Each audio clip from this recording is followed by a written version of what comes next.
অপর্ণা হসপিটালে আর্য স্যারকে বলে, আপনি শুধু এইটুকু প্রার্থনা করুন আমার বাবা যেন সুস্থ হয়ে যায়, বাবা যাতে কিছু না হয়। তখন সেখানে পুলিশ এসে বলে, অপর্ণা বসু আপনি তো?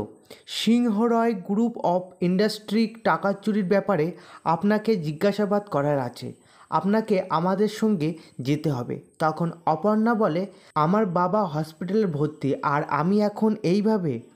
তখন পুলিশ অফিসার বলে, আপনি এখন যেতে পারবেন কি না সেটা জানতে চাইনি, আপনাকে যেতে হবে, আসুন। তখন আর্য স্যার বলে, না যেতে পারবে না, উনি যখন এখন যেতে পারবে না বলেছেন তো এখন যাবে না। আমি এই কেসটা নিয়ে পরে কথা বলবো, অফিসার আপনি এখন যান। এই জায়গাটা চুরির কেস নিয়ে কথা বলার জায়গা নয়, ওনারা এখন ডিস্টার্ব আছেন, আপনি যান, আমি পরে কথা বলছি। অপর্ণা বলে, আমার এগেনস্টে অভিযোগ আছে সেটা আমি জানি, আর আমি নিজে বলেছিলাম অভিযোগ প্রমাণ হলে আমি নিজে গিয়ে ধরা দেব, আপনারা শুধু আপনাদের কাজ করছেন। ঠিক আছে চলুন, আমাকে নিয়ে কোথায় যাওয়ার আছে। অপর্ণার মা বলে, অপু তোর বাবাকে এই অবস্থা ছেড়ে যাস না।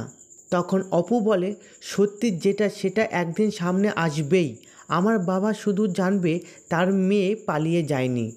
আমি যে এখন মা সত্যি মিথ্যে দুটানায় পড়েছি মা, আমার তো ভেঙে পড়লে চলবে না, আমাকে তো লড়াই করতে হবে, প্রমাণ করতে হবে। আমার কথা এখন ভেবো না মা, শুধু বাবার জন্য প্রার্থনা করাটাই বেশি জরুরি। তো বন্ধুরা, ভিডিওটি যদি ভালো লাগে তাহলে like, comment, share and subscribe করবে।